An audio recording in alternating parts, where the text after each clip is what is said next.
Ихсан ілімінің алғашқы сабағы ренжітпеуден басталып, соңғы ренжімеумен аяқталады. Ізгілер сөзінен. Ихсан пенденің иманын бекемдеп, құлшылыққа деген құлшынысын арттыратын, адамгершілікке тән игі қасиеттерді кемелдендіре түсетін рухани ілім. Құдіреті күшті Алла тағала Құран кәрімде ерекше мән берген құндылықтың бірегейі де осы ихсан ілімі. Қасиетті Құранда негізінде Алла әділдікті, игілікті және ағайынға қарайласуды бұйырады. Сондай-ақ арсыздықтан, жамандықтан және зорлық-зомбылықтан тыяды. Түсінерсіңдер деп сендерге насихат береді деп баяндалған. Нахл сүресі 90 аят. Ихсан сөзінің тілдік мағынасы жақсылық, игілік деген ұғымды білдіреді. Ал шариғаттағы терминдік мағынасы бір істі қолға алғанда, оны ең әдемі, ең кемел түрде жасау деген сөз. Қасиетті Құранның Қасас сүресі 77 аятта Алланың саған берген дәулетімен ақырет жұртын ізде және дүниедегі несібеңді де ұмытпа. Алла саған жақсылық жасағандай сен де жақсылық істе, сондай-ақ жер жүзінде бүлік жасама. Алла бұзақыларды жақсы көрмейді деген. Егер адам баласы ихсан ілімінің шынайы болмысын түсінсе, рухани жан дүниесі кемелденіп, иман байлығына күмәнсіз жетер еді. Алла тағала келесі аятта, ол Алла көктер мен жерді ақиқат бойынша жаратты. Ол сендерді бейнелегенде көркем бейнеледі, әрі қайтар жерлерің оған қарай деген. Тахабун сүресі 3 аят. Ихсан ілімі әуелі пенденің Аллаға деген бойынсынуынан басталады. Адам баласының Аллаға деген ихсаны алдымен иман келтіру, бұйырған амалдарын орындау, барлық тыйым салған нәрселерден аулақ болу, ізгі амалдарды арттыру. Алла тағала сондай-ақ иман келтіріп, салиқалы іс істегендердің сауапты жақсы амалдарының еңбегін жоймаймыз деп уәде еткен. Кахф сүресі 30 аят. Ихсан рухани ілім Хазіреті Омар, Алла оған разы болсын, мынандай оқиғаны баяндайды. Бірде сахабалармен отырған пайғамбарымызға, оған Алланың салауаты мен сәлемі болсын, ақ киім киген жолаушы кейпінде бір кісі келіп, көпшіліктің көзінше, «Уа, Мұхаммед, ислам дегеніміз не?» деп сұрады. Ардақты пайғамбарымыз оған Алланың салауаты мен сәлемі болсын, ислам Алладан басқа құдайдың жоқ екеніне, Мұхаммед оның құлы әрі елшісі екеніне куәлік ету, намаз оқу, зекет беру, Рамазан айында ораза ұстау, шамасы келсе қажылыққа бару деп жауап берді. Әлгі кісі мұны естігенде, рас айтасың деді. Сөзін ары қарай жалғап, иман дегеніміз не деп сұрады. Мұхаммед пайғамбар оған Алланың салауаты мен сәлемі болсын, Аллаға, оның періштелері мен кітаптарына, пайғамбарларына және ақырет күніне, тағдырдың жақсысы мен жаманына және өлгеннен кейін қайта тірілуге сену деді. Әлгі жолаушы тағы да рас айтасың, ал ихсан деген не деп сұрады. Пайғамбарымыз оған Алланың салауаты мен сәлемі болсын, ихсан Аллаға оны көріп тұрғаныңдай құлшылық етуің. Егер сен оны көрмесең де, ол сені күмәнсіз көруде деген сезімде болу деді.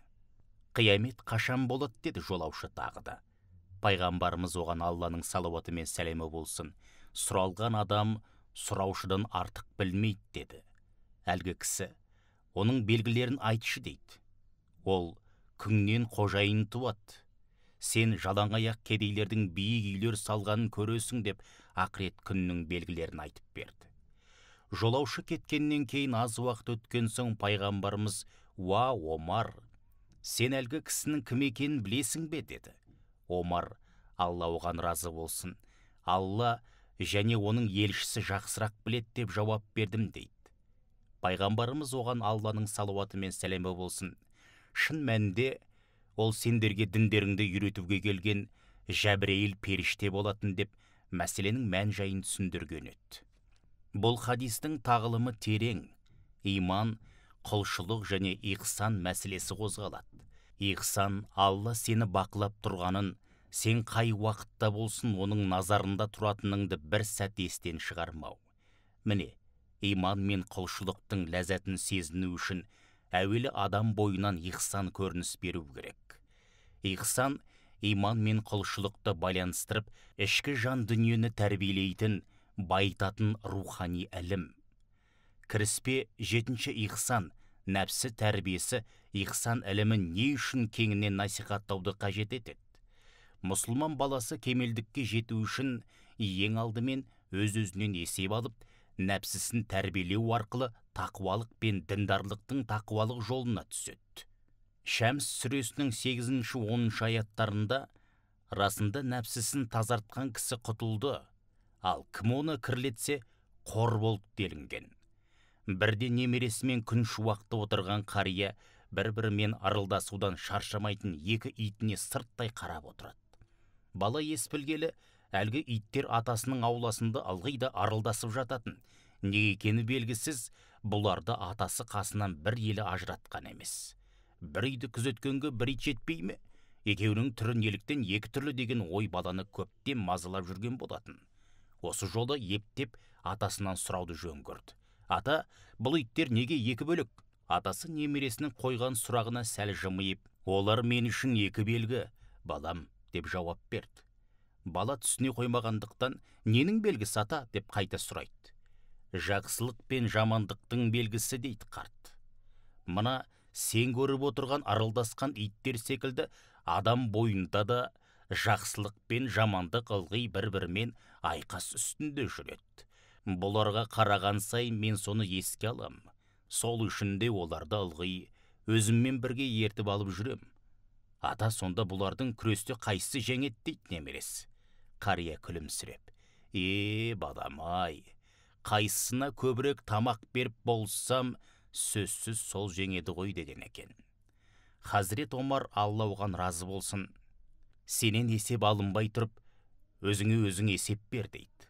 Ал Хакім Абай атамыз, егерде есті кісілердің қатарында болғың келсе, күніне бір мәрте, болмаса жұмасында бір, ең болмаса айында бір өзіңнен өзің есеп ал. Сол алдыңғы есеп алғаннан бергі өмірді қалай өткіздің екен? Не білімге, не ахиретке, не дүниеге жарамды, күнінде өзің өкінбестей қылықпен өткізіппісің?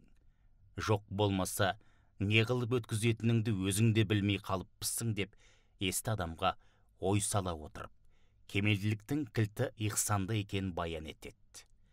Шал ақын бабамыз, нәпсің бір көкжал бөрідей, иманың бағылан қозыдай, егер тыю салмасаң, иманыңды жеп кетер, деп жырлайды. Көкжал бөрідей болған нәпсіге тойтарыс беріп, өз-өзіңнен есеп ала білу есті адамның сипаты. Есті адам дүниесімен ақыретін қатар ала жүріп, еш өкінбейтін, хақ жолдың аясында өзін әдебімен, имандылығымен тәрбиелейді. 8-ші кіріспе. Шал ақын келесі өлең жолында: иман қой, ақыл қойшы, нәпсі бөрі. Бүрігі қой алдырмас ердің ері, таяқты қатты ұстап қойшы тұрса, жоламас ешбір пәле, шайтан пері, деген. Таяқты қатты ұстаған қойшы бөрігі бой бермесі сөзсіз. Яғни ихсан ілімі нұсқаған әдептілік пен тақуалықты берік ұстаған мұсылман шайтанның азғыруына жол бермейді. Ардақты атына кір келтірмейді. Данышпандар, кімнің бойын нәпсісі жаулап алса, құштарлығының құлына айналады. Құмарлық қақпанына тап болып, нәпсісі ол адамның аяқ қолын саулап, қалаған жағына сүйрейді. Мұндай адамның қалыбы құлшылық пайдасынан мақұрым қалады, деген екен. Ихсан мұсылманды әуелі әдептілікке, онан соң кемелдікке, кемелдіктен ары қарай шынайы тақуалыққа жетелейтін ілім. Ихсан әдеп негізі ислам, көркем мінезбен әдептілікке негізделген дін. Әдептілік адамды көрікті етеді. Ихсан ілімі көркем мінезбен адамға тән күллі әдептілікті қалыптастырады. Хазіреті Мәулана, ақылым жүрегімнен, иман деген не, деп сұрады. Жүрегім ақылымның құлағына иіліп, иман дегеніміз әдеп, деп жауап берді, дейді пайғамбарымыз. Оған Алланың салауаты мен сәлемі болсын. Көркем мінез арқылы надандық құрсауындағы Мекке халқын әдептілікке баулып, әлемге өнеге көрсетті. Пайғамбарымыз оған Алланың салауаты мен сәлемі болсын, пайғамбарлық келгенге дейін 40 жыл өмірінде адамгершілік қасиеттің қоғамға әкелер пайдасын дәлелдеп берді. Алла елшісі оған Алланың салауаты мен сәлемі болсын сахабаларына: мен жер бетіне көркем мінезді кемеліне келтіру үшін жіберілдім дейтін. Қандай қоғам болсын, абырой асқақтап, халқы берекелі ғұмыр кешу үшін әрбір жеке адам әдептен озбай, адамгершіліктен аттамай, өзінің кемел тұлғалық келбетін қалыптастыруы тиіс. Осы арқылы қоғамның да өзіндік мәдениеті қалыптасады. Екінші ұстаз атанған Әл-Фараби бабамыз: тәрбиесіз берілген білім адамзаттың хашшауы деген. Құран кәрімде Алла тағала пайғамбарымыздың, оған Алланың салауаты мен сәлемі болсын, көркем әдебиетін сипаттап, шын мәнінде сен жоғары мінез құлыққа иесің деген. Қалам сүресі 4-ші аят. Көркем мінез жайлы сұрап келген кісіге ардақты пайғамбарымыз оған Алланың салауаты мен сәлемі болсын, кешірімділікті ұстан, жақсылықты бұйыр және надандардан сырт айнал деген аятты оқып, көркем мінез туыстық қарым-қатынастарды үзгендермен арадағы араласуды, кіріспе тоғыс, арттыруың, саған жамандық жасағандарға жақсылық жасап, қиянат жасағандарды кешіруің дейді. Бір кісі пайғамбарымызға, оған Алланың салауаты мен сәлемі болсын, келіп, дін деген не деп сұрағанда, дін көркем мінез деп жауап береді. Әлгі адам айналсоқтап кетпей бір қойған сауалын бірнеше қайталаса да, пайғамбарымыз оған Алланың салауаты мен сәлемі болсын, дін көркем мінез деп жауап берген екен. Хазіреті Мәулана: біліп қойыңыз, әдеп адам тәніндегі рух, әдеп әулиенің көзі мен көңілінің нұры. Егер шайтанның көзін жойғың келсе, көзіңді ашып қара, шайтанды құртатын әдеп. Адам баласында әдеп болмаса, ол шындығында адамдық болмысын жоғалтады. Әдеп адам мен хайуанның арасындағы айырмашылық деген. Ғұлама Ибн Мүбәрак, Алла оны рақымын алсын, барлық әлемдерді білетін адамның әдебінде кемшілік бар болса, онымен көріспегеніме өкінбеймін, мұны өзіме зиян деп білмеймін. Бірақ әдепті адаммен көрісе алмасам өкінем деген екен. Құстың қос қанаты секілді мұсылман баласына білім де, әдеп те әркез керек. Ислам діні қандай таза болса, мұны екі дүниемнің бақыты деп білген әрбір мұсылман әдеп негізінде өмір сүреді. Дініне титтейде кір келтірмеу үшін өмірлік мақсатын ихсан ілімінің аясына топтастырады. Міне, ихсан ілімі иман иесінен осыны қалайды. Қандайда бір мұсылман бауырына қараған сәтте оның бойынан кемшілік көрсе, бұл нәрсе менде де болуы мүмкін деп өз-өзін көркем мінезділікке тәрбиелеу керек. Пайғамбарымыз, оған Алланың салауаты мен сәлемі болсын, мұсылман мұсылманның айнасы, өзгенің кемшілігін өзінің бойынан көреді деп айтқан. Әлем қақпасы атанған Хазіреті Али, Алла оған разы болсын, ең алдымен өз нәпсіңе, сосын барып өзге адамдарға насихат айт десе, ғұлама ғалым имам Шафихи, Алла оны рақымын алсын, өзіңе қатты, өзгеге жұмсақ бол деп өнегелі сөз қалдырған екен. Сахабалар пайғамбарымыздан қандай амал көрсе, оны лезде іске асыруға асығатын. Сондай ардақты сахабаның бірі Әбу Дәрда, Алла оған разы болсын, бір күні түнде тұрып, пайғамбарымыз оған Алланың салауаты мен сәлемі болсын секілді: уа Аллам, бейнемді әдемі естіп жаратқаның секілді мінезімді де көркемете көр деп таңға дейін дұғасын жалғастырады. Таң атқаннан кейін әйелі: уа Әбу Дәрда, бүкіл түнгі дұғаңмен қажетіңнің барлығын көркем мінез жайында сұраумен болдың ғой, неге соншама таңға дейін мұндай дұға жасадың деп сұрайды. Сонда Әбу Дәрда: уа Үмму Дәрда, бір мұсылман мінезін әдемілей ғұмыр кешетін болса, көркем мінезі оны жанатқа жетелейді. Егер мінезі жаман болып тіршілік кешсе, жаман мінезі тозаққа итермелейді деп себебін жеткізген екен. Сондықтан ихсан ілімі жекелеген тұлғадан бастап, күллі қоғамды қамтитын әдеп мектебі. Дін тәрбие құралы. Дін қай жерге ұяласа, сол жерге тыныштық пен береке, әдеп пен мейірімділік көрініс беруі тиіс. 10-шы кіріспе. Ихсан басшыға да, қосшыға да керек ілім. Жүрегінде иманы, ар ұяты бар мұсылман ешқашан өзге жандарға тілімен де, ісімен де зиян тигізбейді. бұл дүниеде жасаған жақсы жаман іс амалына ақыретте жауап беретіндігінен қорқады. Жасаған жақсылығының бақытқа, ал жамандығының зиянға себепкер болатындығын жадында ұстайды. Саңғылақ сахабаның бірі Муаз ибн Жәбәл, Алла оған разы болсын, Йеменге басшылық қызметіме кетейін деп үзеңгіге аяғымды қойған сәтте Алла елшісі оған Алланың салауаты мен сәлемі болсын: «Уа Муаз, адамдармен қарым-қатынас жасағанда жақсы мінезді бол» деп маған соңғы өсиетін айтты. Мұсылман күнделікті өзін тәрбиелеп, өзгеге жамандығын тигізбеу үшін дұға тілекте жүргені дұрыс. Алла елшісі оған Алланың салауаты мен сәлемі болсын намазды бастамай тұрып жаратқанға бұлай дұға ететін: «Уа Алла, мені ең көркем мінезге бағытта, сенен басқасы мені жақсы мінезге бастай алмайды. Менен жиіркенетін мінезді алыс ет, бұл істі сенен басқа ешкім орындай алмайды». Тағы бір дұғасында: «Уа Аллам, бейнемді әдемі етіп жаратқаның секілді мінезімді де сондай көркем ете көр» деп жалбарынатын. Ғасырлар бойы асыл діннен ауытқымаған бабаларымыз да ихсан ілімін өмірлеріне серік ете білген. Өлімнен ұят күшті деп, ұяттың иманнан һәм ихсаннан екенін көрсеткен.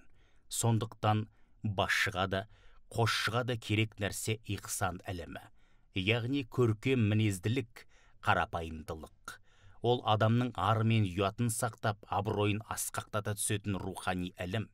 Ихсан жақсылық ілімі Алла тағала Құран кәрімде: «Аллаға құлшылық етіңдер, оған еш нәрсені ортақ етіп қоспаңдар. Әке шешеге, жақындарға, жетімдерге, міскіндерге, жақын көршіге, бөгде көршіге, жан жолдасқа, жолда қалғандарға және қол астындағыларға жақсылық жасаңдар» деп бұйырады. Ниса сүресі 36 аят. Ихсан сөзінің мағынасы жақсылық жасау. Исламның бізден қалаған ихсаны жасайтын жақсылықты ең әдемі түрде, ең жақсы һәм кемеліне жеткізе отырып жасау. Ата-анаға, ағайын туысқа, көршіге, дос-жаранға жасайтын жақсылықты міндетсінбей, ең жоғары деңгейде іске асыру. Бір сөзбен айтсақ, толық мұсылман жақсылықтың ең шыңында жүреді, ізгі ісімен үлгі болады. Мұсылман адам жақсылықты, ізгілікті насихаттаушы адам болу керек. Оның маңайынан тек жақсы істері ғана көрініс беруі тиіс.